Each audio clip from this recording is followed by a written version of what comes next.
ये गाना रहे पूरा होके चली तब कि चुप हो खढ़ारा जनी लोरावा छोड़ी दया जरा चुप हो सुस्मी अरे चुप हो खढ़ारा जनी लोरावा छोड़ी दया जरा मारो के बाद अरे रोजनिया रवा आई रोजनिया रवा आई फेरू नई हारा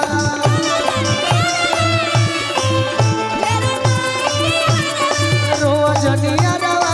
आई फेरू नई हारा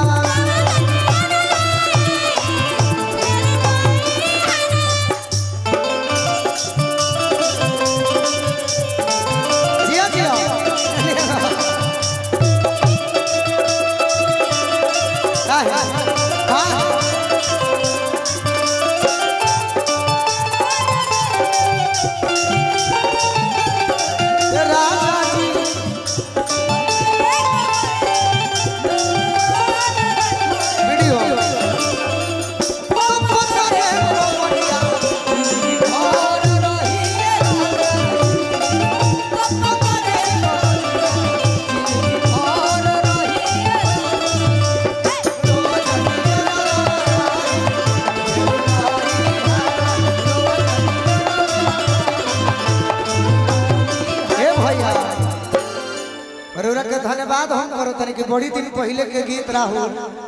आज याद करो ले भाई किसैया जी के लगे खाली अरे रही मोर शरीरिया दिलवा तो छोड़ के जाई तोहरे नु भीरिया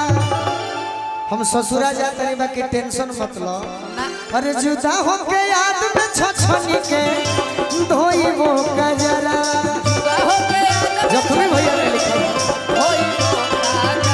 अरे जुदा हो के याद में छछनी के धोई वो गजरा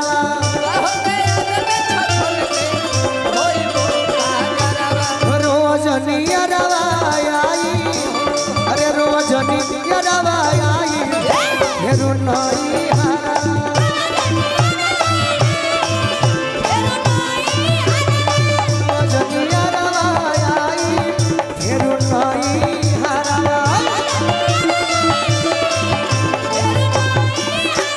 भैया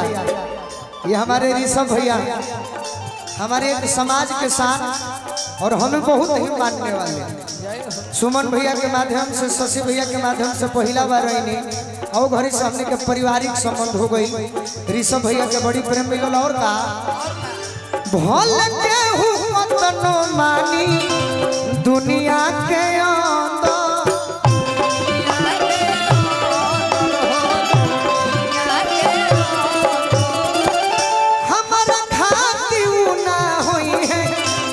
जख्मी जीते